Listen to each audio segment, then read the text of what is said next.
All right, we are live on YouTube, and this morning I remembered to put the banner up. So it's the morning show, okay? So I'm just waiting on the video to connect on my monitor over here so that I can grab that link and put it in our free business mastermind community so that our group can join us on YouTube live and in the live chat. Okay, I got that link. Let me put it in the group. Boom, come on, let's go through. And it is processing. Great. And now let me just make sure that I can see the live chat. And I can. All right. Well, let's officially get started. Welcome to your first Six Figures Morning Show, where every show is intentionally more of an interactive coaching and training experience to position you, the online service based entrepreneur, to generate your first six figures by learning how to make the money and create time freedom. This week's blog is at shaycannon.com/MM2025. That is shaycannon.com/MM2025. And let me throw that over there in the live chat so you guys can click and follow along. Okay. This week, we're talking about boost your revenue with a money mindset. All right. Because what we know is your revenue goals and your revenue growth aren't just about having the right strategy, the right offer, and the right marketing plan. It's about having the right mindset. You cannot, as a human being, go as you cannot escalate further than your mind will allow you. Okay. If you don't believe it, you cannot achieve it. Especially for us women entrepreneurs, our relationship with money is a silent driving force or stalling our success. So, how you think about money influences how you earn, how you spend, and how you grow money. So, a healthy money mindset isn't just a nice to have, it's a fundamental building block for sustainable revenue. So, it is a must have. So, what we've been talking about all week are some strategies to give us the correct money mindset so we can increase that revenue in 2025. On Monday at part one, we talked about having an abundant mindset and letting money flow freely and some strategies to do that. So go back to part one's replay if you need that information. Part two, on Tuesday, what we talked about is investing in yourself as a non-negotiable. You just don't understand the key connection between your confidence and the energy you have around money. Okay. So if you need some help with that, go to part two's replay. Part three was yesterday, and we talked about how your price is not just a number. Okay. We talked about how what your pricing is doing to hurt you and how it can help you. So go to part three, yesterday's replay, for more information and strategies for that. Today, we're on the fourth and final part of this series, and it is selling is serving through impact. Okay. So sales is not about convincing someone to buy from you. All right. It's about offering a solution to a problem they already want to solve. So the best person that you can sell to is a person that is already problem aware and is ready to solve that problem. Okay. Instead of people that you have to teach into understanding they have a problem. But you can use your content to do that. But when it comes sales time, you shouldn't be teaching them that they have a problem. They should already know. Okay. When you approach sales with the mindset that you're providing genuine value, an entire dynamic shifts. I don't know if some of you, we're going to talk about this in the round robin, but a lot of us, we just want to be of service. We want to help people. We want the fact that we help people to be able to fund our lifestyle, but we're not salespeople, right? Most of us are creators, which is the furthest thing you can be from a salesperson. And some of us have a negative connotation when it comes to sales, right? We think of, Lenny from Good Times, right? He sell watches and he sell iPhones. We think about the car salesman. We think about con artistry when we think about sales. And so that's a mental block that shows up when we go to ask for the sale. But we have to work on that, okay? Because selling is an act of service, not a source of guilt or discomfort. Money, in turn, turns into a neutral tool, right? Instead of, money is evil or money is bad, it's a tool, a resource that allows you to create impact, freedom. Y'all know I'm all about the freedom and opportunities, both for yourself and for your clients. So there's no shame in earning money, just as there's no shame in spending it intentionally to drive growth. Okay. When you let go of fear and approach sales conversations, because that's what it is, it's a conversation. And when you approach that sales conversation with clarity and confidence and true belief in the value of what you bring to the table, you'll not only attract the aligned clients, but you'll also build a business fueled by trust, integrity, and mutual success. Okay. So that is what is in the blog. But here on the morning show, I give you more. So let me go over to these show notes and give you more, because I have 10 actionable steps to help you with selling as a service. Okay. So not just providing a service, but looking at selling as a service and an opportunity to serve. All right. So we got 10. The question is going to be, and we'll start with Cheryl. The question is going to be, what obstacles do you have around selling, and which of these strategies I'm about to give you will be most helpful? Okay. So let's start off with number one. Number one is focus on understanding the client's problem. Okay. A lot of people understand that they have something for sale. It is a service. It solves a problem, but you need to go deeper than the surface. Okay.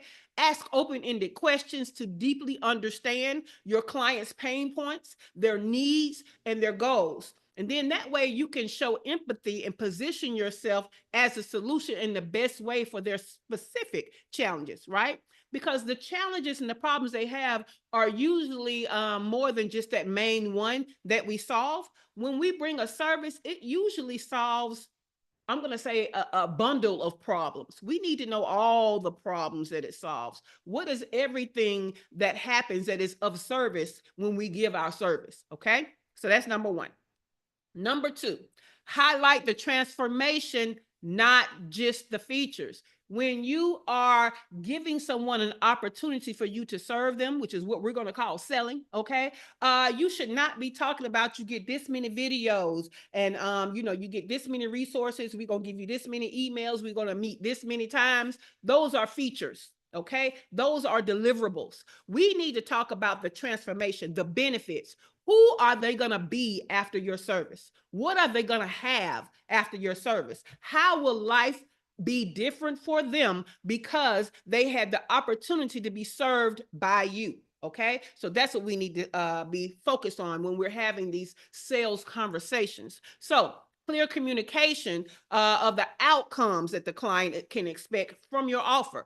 Focus on the emotional and practical benefits they gain rather than just the details of the service. Because nobody really, I'm going to tell you like this. When I hire you to do a service for me, I actually don't quite want you to walk me through the how to, because then I feel like I'm doing it with you and I hired you to do it. I don't want to do it with you. Okay. So tell me what life is going to be like for me when you're done. Okay. Tell me when it's done so I can start living my best life. Okay. Number three, create a service first sales script. First of all of the salespeople, they have a script. Okay. However, your script doesn't have to be something that feels off or uncomfortable. It can just be what you say every time. That is how you serve. Okay. So we want to create a service first sales script, develop a conversational, client-centered approach to giving them the opportunity to be served by you. We want to prioritize understanding and empathy and helping over pitching. Okay. So use language that builds trust and a rapport. All right. Now, number four, use case studies and testimonials effectively. All right. I love listening to when people tell me what their problem is, and I ask them, what have they tried? I like to ask them what were the results of what they tried.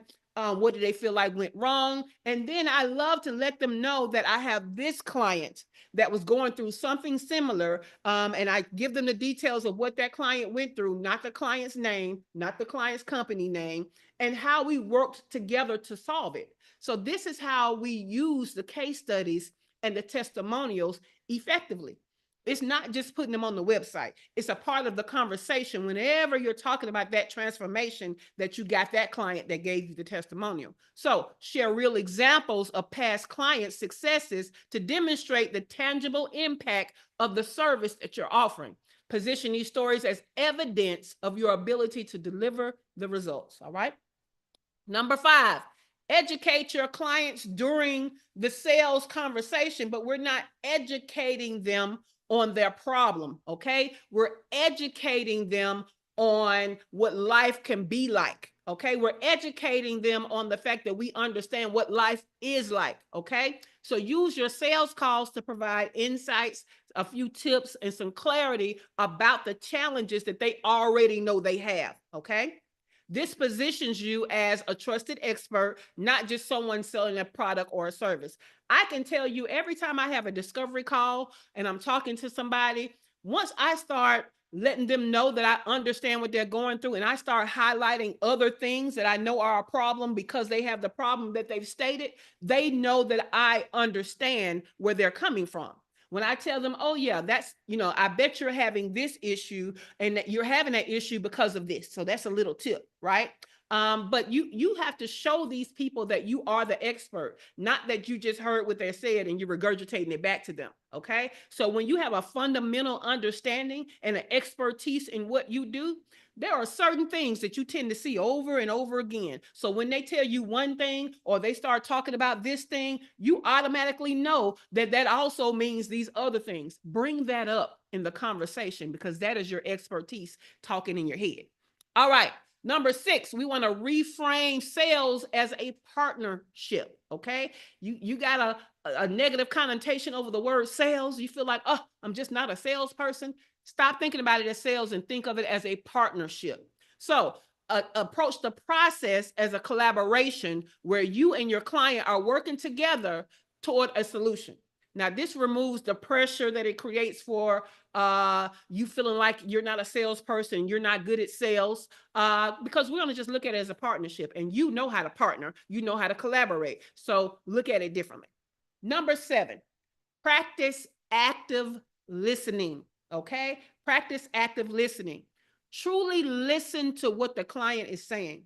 Okay, and not just what they're saying, but what they're saying. Okay. So as an expert, we understand the unsaid things about problems in our expertise. So hear what they're saying out loud and hear what they're not saying, but that you know that they're going through. Reflect back their needs to ensure they feel heard and understood. And that's going to build the trust and the connection. Okay. Let me tell you something about listening in sales. In sales, you should be doing more listening than talking. Yeah. Some of y'all feel like you can't be a salesperson because you don't know what to say. Well, you're supposed to be listening, and what you say is supposed to be dependent upon what you heard. So you don't need these things about, I need a whole long script. You really just need these bullet points of the things that you need to touch on to make sure you understand that you guys are aligned to work together. Okay. The script is not, that should be no 2-page long thing that you're trying to memorize or say, because you shouldn't be doing most of the talking. You should be listening. Okay. It's all about listening and gathering more information. So most of the talking that you do is going to be your bullet points, which are only a few, listening, asking questions so that you understand better, and regurgitating and understanding and sharing case studies and testimonials. Okay. Active listening. Number 8, offer a complimentary discovery session. So this is definitely something that I do in my business, because a lot of people always understand, even if they accept you as the trusted expert, even if they believe that what you do brings transformation, people always want to know if that transformation will work for them. So that's what a discovery call is all about. In your discovery call, you are discovering if your solution is a good fit for them, and they should be discovering if you're a good fit to work with them. Okay. So we're discovering. Most discovery calls should not include any strategy. Some of y'all are teaching and all this stuff in a discovery call, and then you get off the call and wonder why they don't buy your offer. Well, you just gave them some makeshift solution that they feel like is enough, or that they feel like they're going to try until until they're ready to buy. Stop doing that. Okay. The discovery call is to discover, are you a fit? Can you partner? Does your transformation fit for who they are? Do they fit as an ideal client for you? And they should be doing the same as far as you fitting as a service provider for them. You are not there to give strategy and solutions in the discovery call. Okay. Cool beans. All right.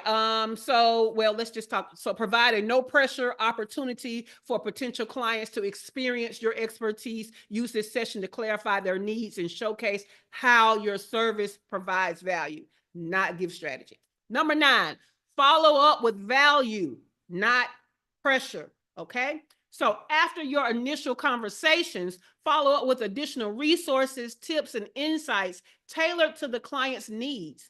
This helps, this keeps you top of mind while building trust. So this is where funnels come in. The follow-up funnels are great.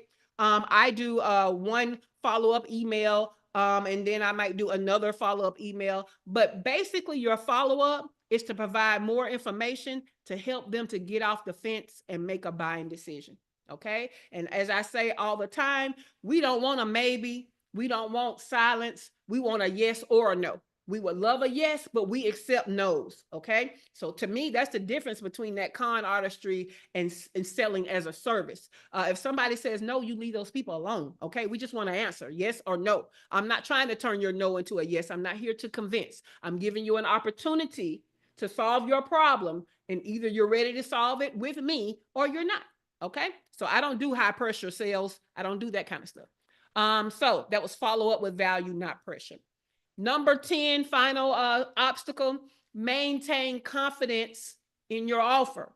I cannot tell you how, if you have not worked on your offer enough to understand you have all the keys in there that will get them the transformation so you believe in this offer, it's going to come across when you're trying to sell it to somebody else.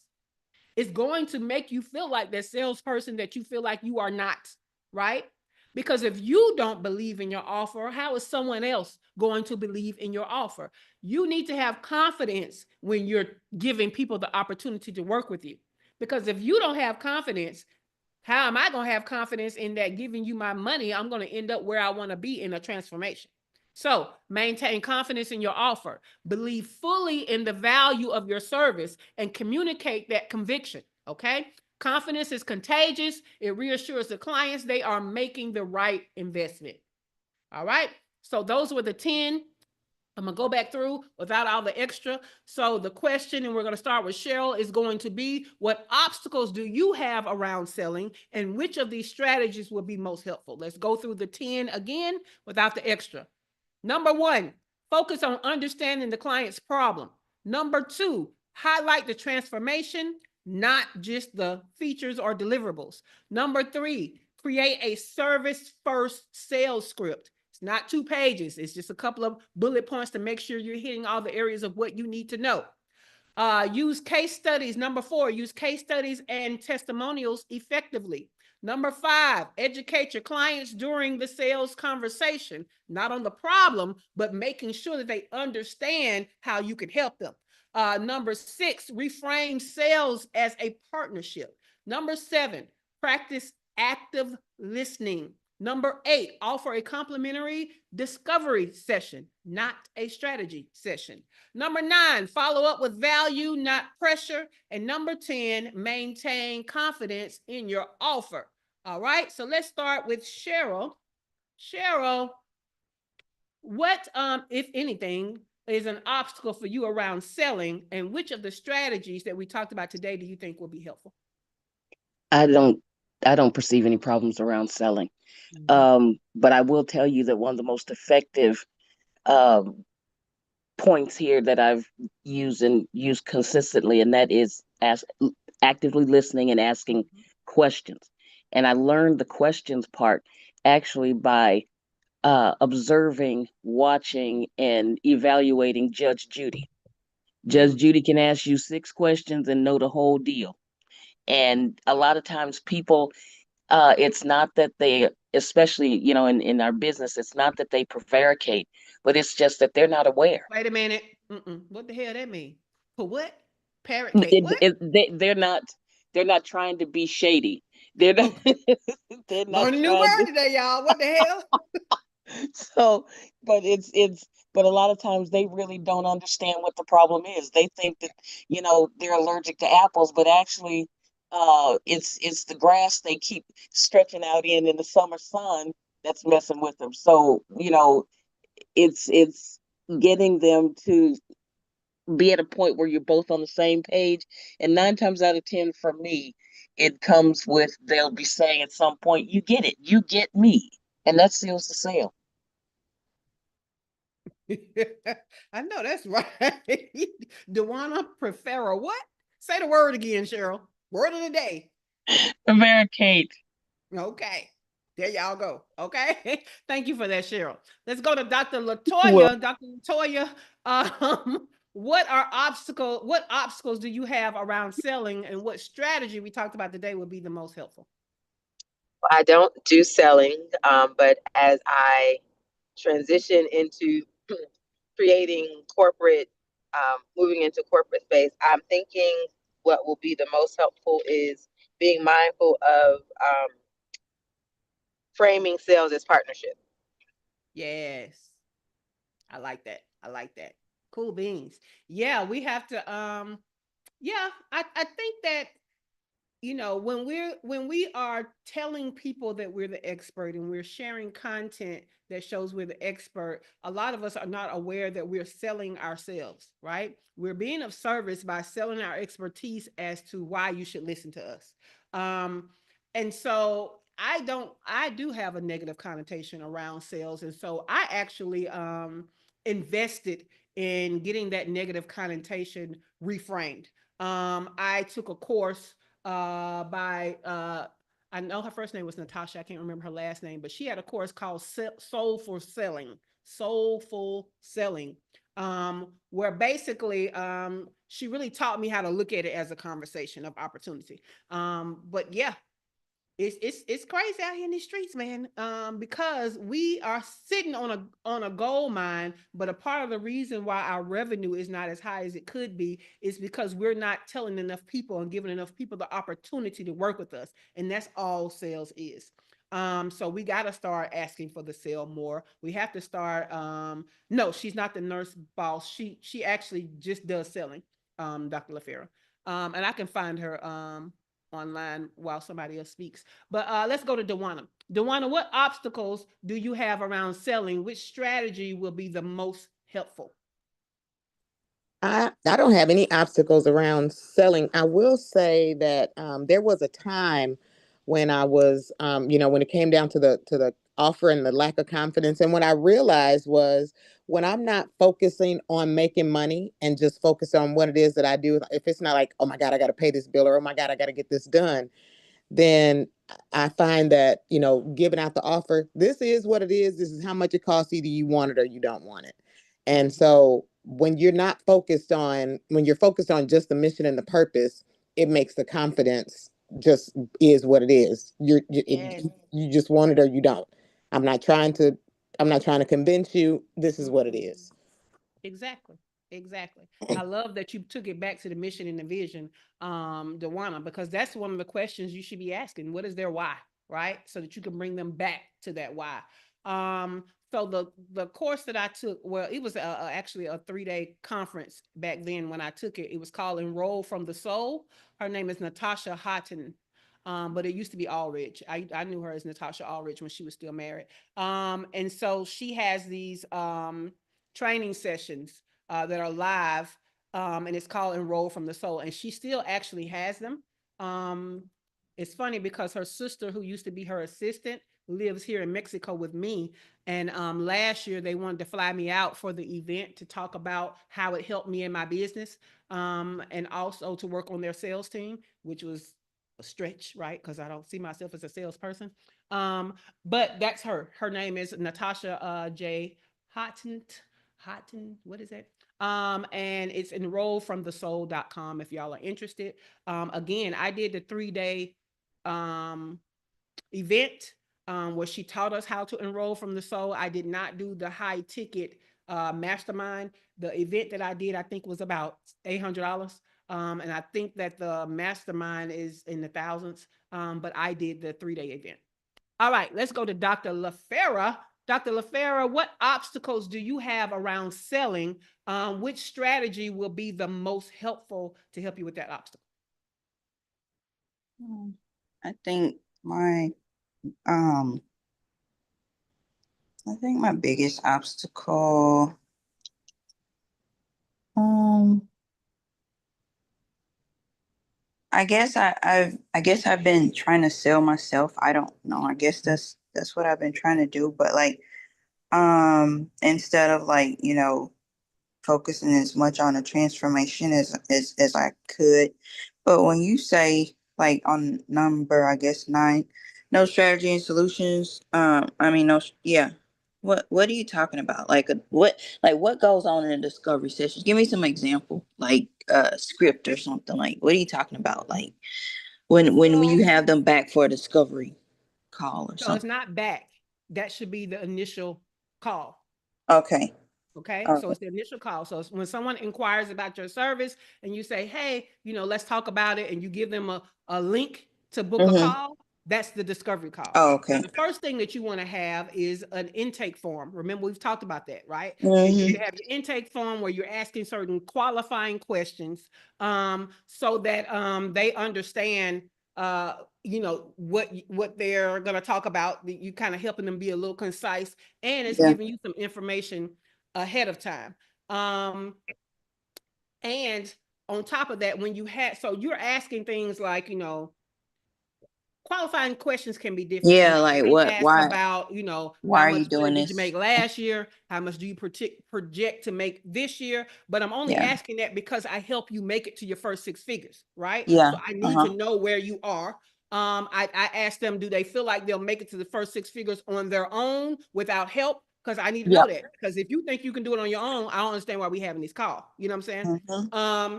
And then I ask them what they think their obstacles are, just some stuff like that, so that I have minimal information going into it, right? Yep. So when we talk, I say, hey, okay, I see here that you made this much last year. You're projected to make this much. You understand you need help to hit your goal, the first milestone of your first 6 figures. You feel like your obstacle is this. Tell me more about this obstacle. Mm-hmm. You see what I'm I saying? get it. Yeah, So I then get they it now. start talking about the obstacle, whatever. And then I want to know, what are some things you've tried? Okay. Why do you think those things didn't work? So I'm asking questions so that I can get information to discover which of my offers is really best for them. They may have an offer in mind, but I am trying to discover, is that the right offer to actually get them the transformation? Does that make sense? Mm-hmm. Yeah, I Um, thought it was two separate things you were talking about, but okay. no. It's one. All right, Okay. cool beans. All right. Let's go to Dr. Tachi. Dr. Tachi, what obstacles do you have around selling? Which strategy will be the most helpful? Okay. I am looking, so I don't necessarily think I have an issue with selling, but using case studies and testimonials effectively is something Gotcha. that, first of all, gathering them, and then using them. Understood. So gathering them, I would say, while you are talking to people, you have meetings with your creators all the time, right, Dr. Tachi? While you're having the meeting at the end, give those people a chance to give you a testimonial, right? When you're talking to people that are listening and watching the network, let's document what they're saying and say, hey, can I use that as a testimonial? Right? Whatever they said, write that down, their name, and then say, hey, can you send me a video on that? They may or may not send you the video, but you at least have the quote. So that's how you kind of capture. You can be intentional about it. You can make it a part of your processes so that you're capturing this information, right? Now, how do you use it? You definitely want to use it on your website, but you also want to use it in emails. You also want to use it possibly in some of the content that you give. You also want to use it in some bylines when you are doing contributing writing. You want to use it in your bio when you're giving your bio to be introduced. You know what I'm saying? Think about how I got from you guys that our free business mastermind membership is better than some paid memberships, right? I made that a part of the slogan. So you can use it in ways that whenever you're talking about that thing that people have said something good about, you need to add in something somebody said that was good. But you definitely, when you're offering that help on that offer to somebody else, tell them some of the things that were said. Does that make sense, Dr. Tachi? Lots of sense. Thank you. I mean, even in some of the media that you get, the press releases that you get, I mean, we need to be, every time we think about that offer, we need to think about something good that somebody said about that offer and share it in a way that is appropriate. So yeah. All right, let's go to Shawana Kennedy Media. Look, something tells me you don't have an obstacle with selling, but let's ask anyway. What obstacles do you have around selling? Which strategy would be the most helpful for that obstacle that you have? No, you are correct. I don't. However, comma. Look, Shawana gonna ask for her money. That's one thing I know for sure. Well, there's that. It really is. I do have to be very mindful during the, I call them LCA because of what we do, be seen, be heard, and be paid. The lights, camera, action. It is really, really me pulling back to not go into strategy. And it's really being mindful, even if for me, because you already know all of my stuff is video. So I make sure I now have to put up even certain post-its because it's in me to give and to share. So I have things around me to keep, to keep me from myself, right? And to oversell. But I have learned a long time ago, when I say the price, shut up. Yes. And yeah, I've learned that very well. But yeah, really just being mindful during my discoveries. Because I know in So, times past, I probably have, yeah, by the time I'm done, yeah, I've given them enough to start out. okay. So I like the sticky note idea, but you need to have on that sticky note needs to be your quote unquote script, which is really, it doesn't have to be paragraphs. It's just the bullet points of what you know you need to ask, right? Now, don't be a robot, right? Be an active listener. If they've answered a question, don't ask that question, but you can ask a follow-up question. Just know that your goal is to discover which of your offers is best for the transformation they're looking for. Okay. What transformation are they looking for? Right. And would they be an ideal client for you? Because they can have everything, but if they don't have enough money to pay for your offer, they're not an ideal client. I had a pick my brain session with a client on yesterday, and one of the things that she was saying was that sometimes people come to her and they don't have the money. I was like, sweetie, we need to change your messaging because you're attracting the people that don't have the money. But there are plenty of people out there that have the money. And you need to start with your intake form to start setting the expectation that they need to have money. Right. So one of the things on my intake form is, do you have a budget of at least $3,500 for solutions? Right. Because at the end of the day, the lowest offer that I have for true transformation, $3,500. So I need you to set your sights on that. Your solution is going to take an investment. For you to get a return, you need to be ready to invest for that big return that you want. This is also why I told y'all that in 2025, you need to start using pricing transparency. Go ahead on your page somewhere and give the price or a price range so that these people can understand it's not the price they're thinking, it's the price that it is. And I'm not going to go back and forth with you about my price.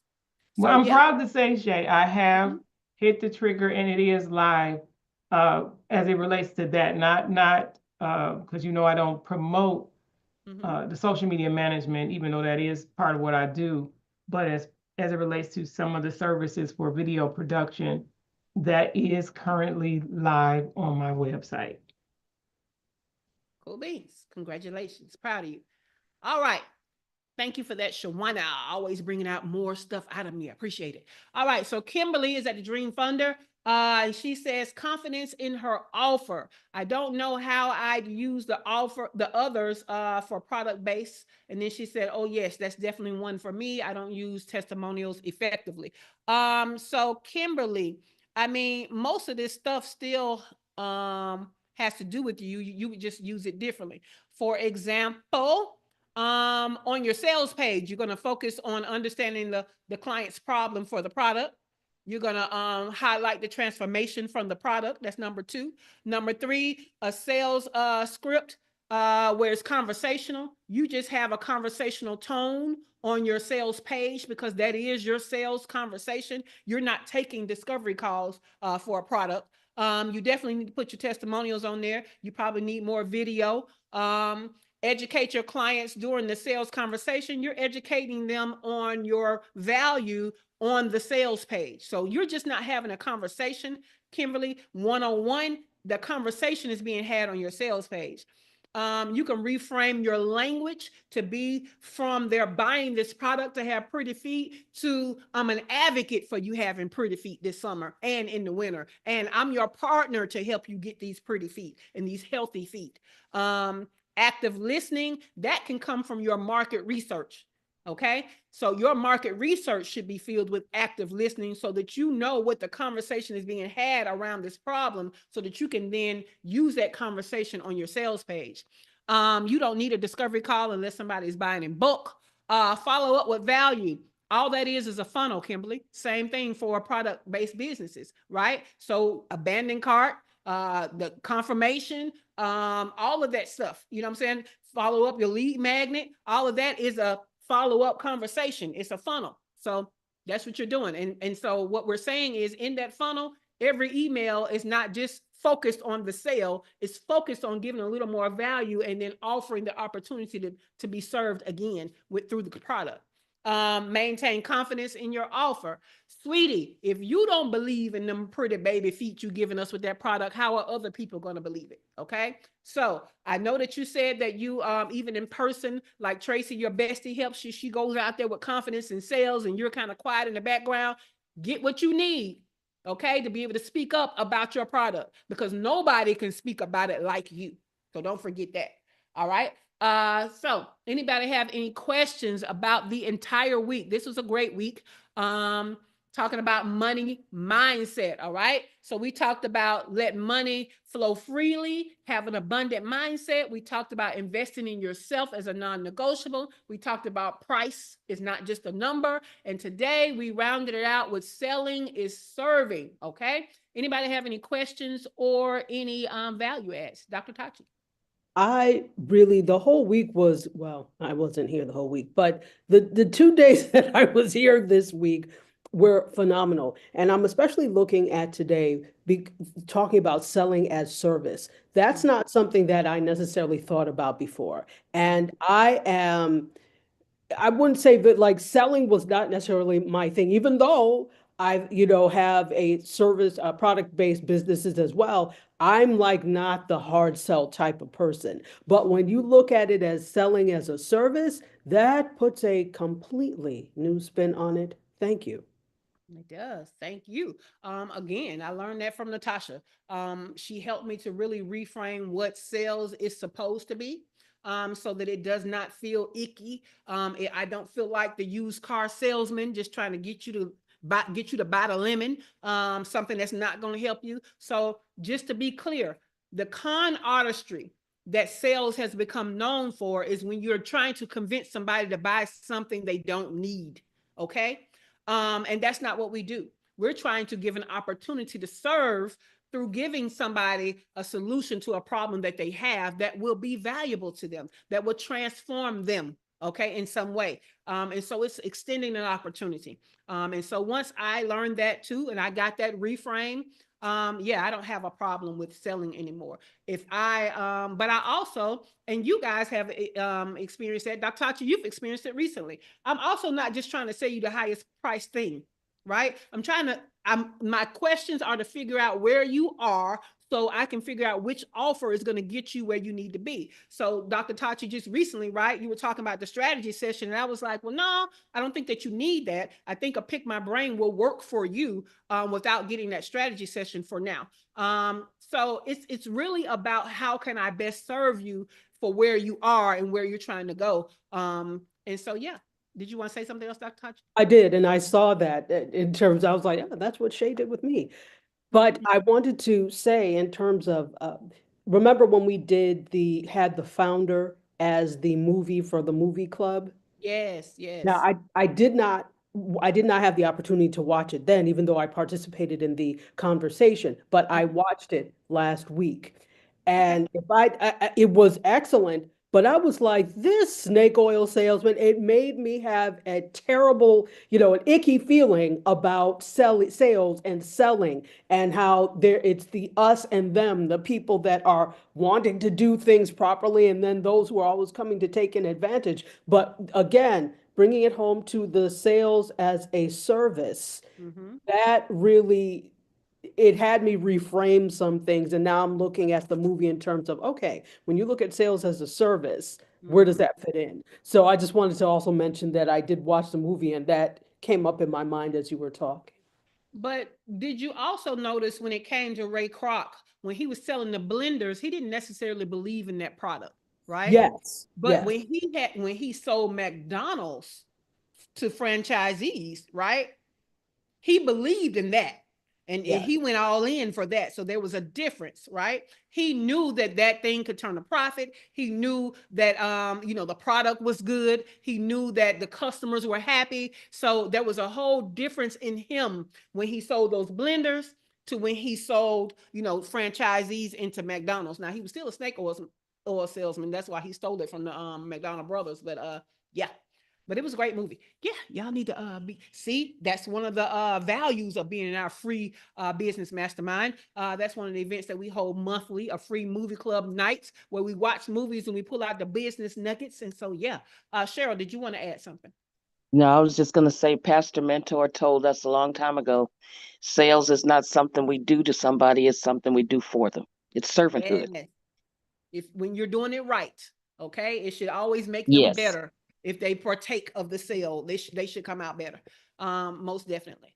And I want to tell you guys, the service providers, about the discovery calls. You can have a discovery call not necessarily in a formal way, right? I have quote unquote discovery calls in my DMs all the time, right? Because all you're doing is asking the same questions, and giving them an opportunity to give you the same information. You can do that in different formats. You can do that in your DMs.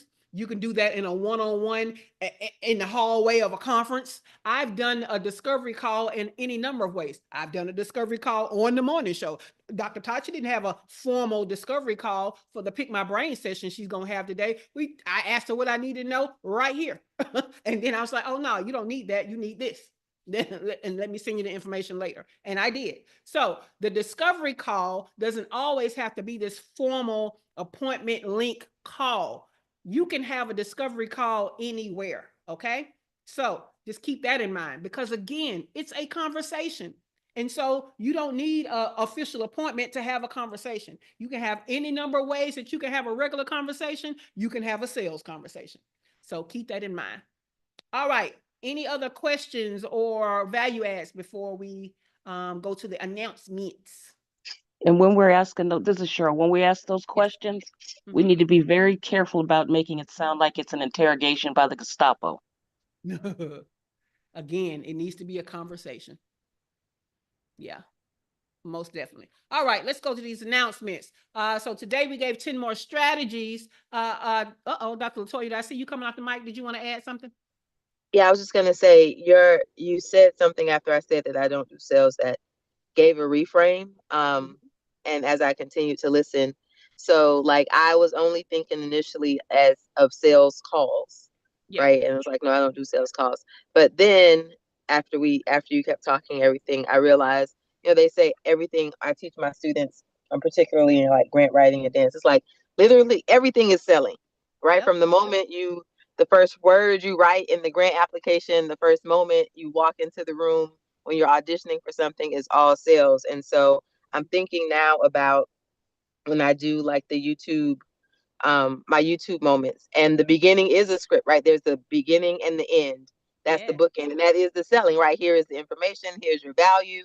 At the end, here is the opportunity for you to take advantage of everything that you've just learned, and here are the next steps. So I just wanted to say that the Yeah. reframe of that the sale doesn't just happen via this sell call mechanism.